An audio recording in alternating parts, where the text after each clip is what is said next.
बिस्मिल्लाहिर्रहमानिर्रहीम, अस्सलाम वालेकुम। मैं हूं फ़हीम अख्तर, एक और नए व्लॉग के साथ हाज़िर खिदमत हूं। नाज़रीन, आजकल पाकिस्तान के सियासी मंजरनामे के ऊपर बड़ी अहम और दिलचस्प किस्म की सूरत हाल पैदा हो चुकी है और जो बातचीत है उसकी राह हमवार की जा रही है। चेयरमैन पाकिस्तान तहरीक इंसाफ इमरान खान साहब के ऊपर आज फर्द जुर्म की कार्रवाई होनी थी साइफर केस में, जो कि 7 रोज़ के लिए वो मौखर कर दी गई है। इसके अलावा आज सदर मुमलिकत डॉक्टर आरिफ अलवी के साथ तहरीक इंसाफ के सेक्रेटरी इत्तलात रऊफ़ हसन और PTI के जो वकील हैं बैरिस्टर उमैर खान नियाज़ी, जो कि इमरान खान की लीगल टीम का एक अहम जुज़ और हिस्सा हैं, उन्होंने मुलाकात की है। इसके अलावा कल आसिफ अली जरदारी और मौलाना फजल रहमान के दरमियान भी एक अहम और बड़ी मुलाकात हुई है। इस मुलाकात के अंदर जो डिस्कशन हुई है वो बड़ी इम्पॉर्टेंट थी और बिलखसूस जो मौलाना फजल रहमान ने एक बड़ा बयान दिया है वो भी बड़ा अहम है। और उसके बाद इसहाक डार की फिर मुलाकात हुई है मौलाना फजल रहमान से। तो सियासी सूरत हाल और सियासी जो कह सकते हैं जो हमारा सरफेस है उसके ऊपर बड़ी हलचल पैदा हो चुकी है। सबसे पहले तो आपके इल्म में ही है नाजरीन, इस वक्त तहरीक इंसाफ शदीद किस्म के रियासती प्रेशर का शिकार है। तहरीक इंसाफ के रहनुमा फ़ारूक हबीब साहब ने गुज़श्ता रोज़ एक प्रेस कॉन्फ्रेंस की। चेयरमैन पाकिस्तान तहरीक इंसाफ इमरान खान और PTI की लीडरशिप के ऊपर संगीन किस्म के की बातें की और इस्तेकाम पाकिस्तान पार्टी के अंदर उन्होंने शमूलियत इख्तियार कर ली।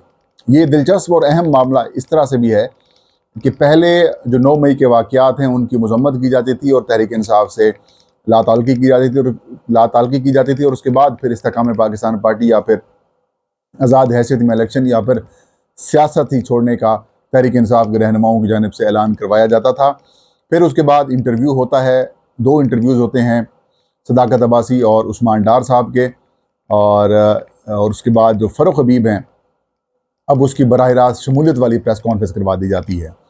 यहाँ पर एक बात बड़ी इंपॉर्टेंट वो ये है कि कुछ लोग इस चीज़ों को मिक्स कर रहे हैं कि उठाए जाने में या गायब होने में और गिरफ़्तार होने में फ़र्क है।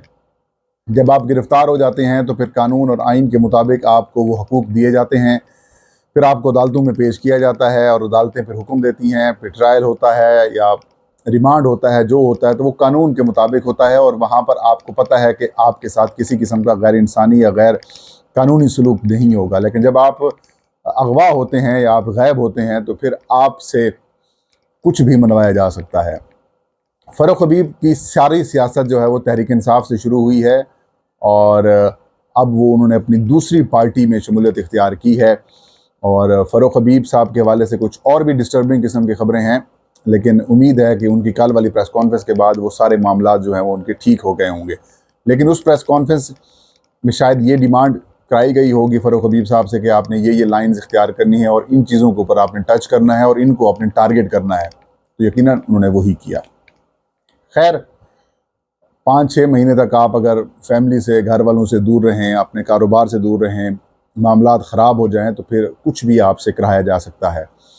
लेकिन सियासत है, सियासत के अंदर आप जो है वो अगर आप सियासत के अंदर आ रहे हैं तो फिर आपको इन चीज़ों को मद्देनज़र रखना चाहिए।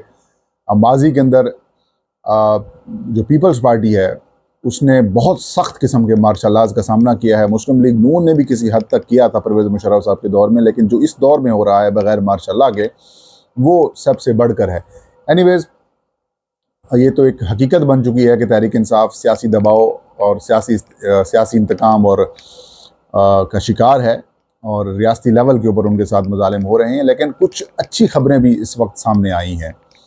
कल रात मौलाना फजल रहमान और आसिफ अली जरदारी के दरमियान मुलाकात होती है और इस मुलाकात के अंदर मुल्क की मौजूदा सियासी सूरत हाल के ऊपर गुफ्तगू की जाती है।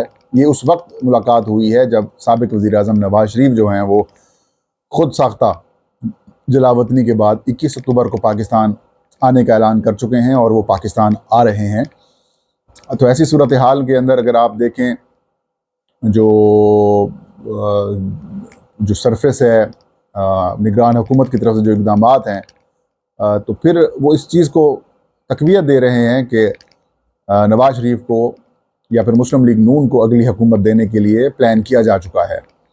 ऐसी सूरत हाल के अंदर अगर सिर्फ मुस्लिम लीग नून को ही टारगेट करके या फिर मुस्लिम लीग नून को ही सारा कुछ देना है तो पीपल्स पार्टी और JUI समेत जो बाकी सियासी जमातें हैं जिन्होंने इमरान खान साहब को वज़ारत उज़्मा और तहरीक इंसाफ को हुकूमत से बेदखल करने और जितने भी गैर आइनी इक़दाम हुए हैं उसके अंदर जो उन्होंने कंधा फराम किया, वो जमातें वो थोड़ी सी परेशान हैं। अख्तर मेंगल ने एक FIR के ऊपर ट्वीट किया, अपने कंसर्न शो किए। ANP कई दफ़ा अपने कंसर्न शो कर चुकी है। पीपल्स पार्टी और JUI के भी कंसर्न सामने आ रहे हैं। तो ऐसे में जो सारा स्टेज है वो अगर मुस्लिम लीग नून को दिया जाता है तो फिर मुस्लिम लीग नून की जो इत्तेहादी बाकी जमातें थीं अब वो भी परेशान हैं।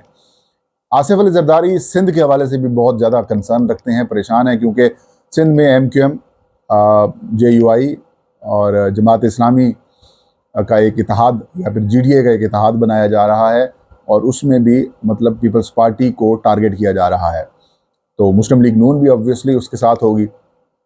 तो ऐसे में जब नेशनल सरफेस के ऊपर अगर एस्टैब्लिशमेंट की सपोर्ट भी इनको मिल रही हो मुस्लिम लीग नून को, जो कि इस वक्त ज़बान ज़िद-ए-आम है, तो ऐसे में आसिफ अली जरदारी का परेशान होना बनता है। तो मौलाना फजलुर रहमान से इस मुलाकात में इस बात के ऊपर बातचीत हुई कि भाई कोई ना कोई दरमियानी रास्ता निकालें और सारी सियासी जमातों को इस सारी सूरत हाल के अंदर या तो एडजस्ट किया जाए या फिर उनको लेवल प्लेइंग फील्ड फराम की जाए। इस मुलाकात के बाद मौलाना फजलुर रहमान की सहाफ़ियों से गैर रस्मी गुफ्तगू होती है। उस गुफ्तगू के अंदर मौलाना फजलुर रहमान ये कहते हैं, उन्होंने कहा इस सारी सूरत हाल के अंदर जो जमहूरियत को ख़तरात भी हैं, आइन को भी ख़तरात हैं, तो ऐसी सूरत हाल के अंदर उन्होंने कहा कि तमाम सियासी जमातों को मिल बैठना चाहिए और एक दूसरे के लिए गुंजाइश पैदा करनी चाहिए। इनका मतलब ये कि जो जितनी भी इस वक्त सियासी फोर्सेस हैं वो सारी एक साथ बैठें ताकि मामलात को बेहतर अंदाज में आगे ले जाया जा सके और फिर किसी और को शब खून मारने की इजाज़त ना हो। सियासी जमातें इख्तलाफात सियासी रखें लेकिन ज़ाती इख्तलाफात नहीं होने चाहिए। तो ये एक बड़ी अच्छी और खुशाइंद डेवलपमेंट है कि अगर तहरीक इंसाफ को स्पेस मिलती है तो फिर मामलात बेहतर होने चाहिए। उसके बाद निगरान वज़ीर इत्तलात मुर्तज़ा सुलंगी साहब की ख्वाहिश के ऊपर जो PTI के रहनुमा हैं शफकत महमूद, उनसे उनकी लाहौर में मुलाकात होती है और उस मुलाकात के अंदर भी बातचीत को आगे लेके जाने के ऊपर इत्तफाक होता है। याद रहे कि शफकत महमूद साहब वही हैं जो कि 9 मई के बाद से लेकर अब तक मंजर आम से मुकम्मल तौर पर गैर हाजिर थे या फिर गैब थे, लेकिन शायद ये उस PTI की जो एक सोच है उसमें से वो सोच रखने वाले ग्रुप का हिस्सा हैं जो चाहते हैं कि सियासी तरीके से जदोजहद होनी चाहिए, गैर सियासी अंदाज से बातचीत नहीं बढ़ानी चाहिए और अग्रेसिव किस्म के मामला नहीं करने चाहिए। इमरान खान साहब माजी में भी ये बात वाज़ेह कर चुके हैं कि चंद लोगों के अलावा मेरा एस्टैब्लिशमेंट या फ़ौज से किसी किस्म की कोई लड़ाई नहीं है। उन्होंने कहा कि पाक फ़ौज भी हमारी है और पाकिस्तान भी हमारा है और ये मुल्क भी मेरी और अवाम भी मेरी है। तो मतलब थोड़ा सा रास्ता बीच में से निकाला जा सकता है। ऐसे में आज एक अहम मुलाकात होती है सदर मुमलिकत जनाब डॉक्टर आरिफ अलवी के साथ PTI के सेक्रेटरी इत्तलात रऊफ़ हसन और PTI के लीगल टीम के रहनुमा या फिर उनके मेंबर बैरिस्टर उमैर खान नियाज़ी से, और इस मुलाकात की सिर्फ तस्वीर जारी की जाती है, तफसीलात जारी नहीं की जाती। लेकिन याद रहे कि बैकडोर के ऊपर तहरीक इंसाफ के चेयरमैन इमरान खान साहब को बाहर भिजवाने और तहरीक इंसाफ के लिए कुछ रास्ता रखने के हवाले से कोशिशें की जा रही हैं। ऐसी सूरत हाल के अंदर इमरान खान बड़े वाज़ेह कर चुके हैं कि वो पाकिस्तान से बाहर हरगिज़ नहीं जाएंगे और अपनी हकीकी आज़ादी की जो जदोजहद है उससे भी 1 इंच पीछे नहीं हटेंगे। शायद कोशिशें की जा रही हैं, अटैम्प्ट्स कराई जा रही हैं कि तहरीक इंसाफ को मेन स्ट्रीम के ऊपर दोबारा लाने के लिए मामलात बेहतर किए जा सकें। ये एक अच्छी डेवलपमेंट है। मुज़ाकरात जमहूरियत का वाहिद रास्ता मुज़ाकरात होते हैं और ऐसे में इलेक्शन कमीशन ऑफ पाकिस्तान ने भी अपना ये प्लान किया हुआ है कि वो 30 नवंबर को जो हल्का बंदियों की हतमी नोटिफिकेशन है वो भी जारी करेंगे और साथ में इंतखाबी शेड्यूल भी जारी किया जाएगा।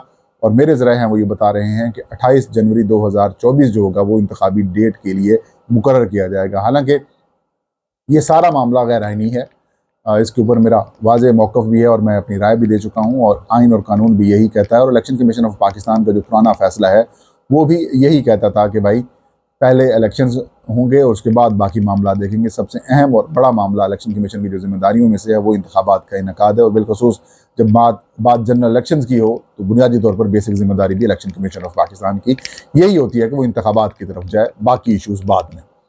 लेकिन यहाँ पर सुप्रीम कोर्ट ऑफ पाकिस्तान 1 महीना हो गया है काजी फायज़ी साहब को चीफ जस्टिस ऑफ पाकिस्तान बने, लेकिन उन्हें सबसे बड़ा जो मामला इंतखाबात का था उसके ऊपर उन्हें किसी किस्म की कोई तवज्जो नहीं दी।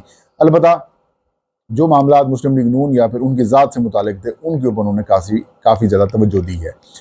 आई होप कि अगले कुछ दिनों के अंदर बहुत सारी चीज़ें नाज़रीन जो है क्लियर हो जाएंगी और उसके बाद जो पाकिस्तान के अंदर मामलात हैं वो पॉलिटिकली बेहतर होंगे। तमाम सियासी कुव्वतों को एक पेज के ऊपर भी होना चाहिए और कम अज़ कम जमहूरियत और इलेक्शंस के मामलात के ऊपर उनको किसी किस्म का भी कंप्रोमाइज़ नहीं करना चाहिए। यह था आज का व्लॉग। मुझे इजाज़त दीजिए। अल्लाह हम सबका हामी नासिर हो।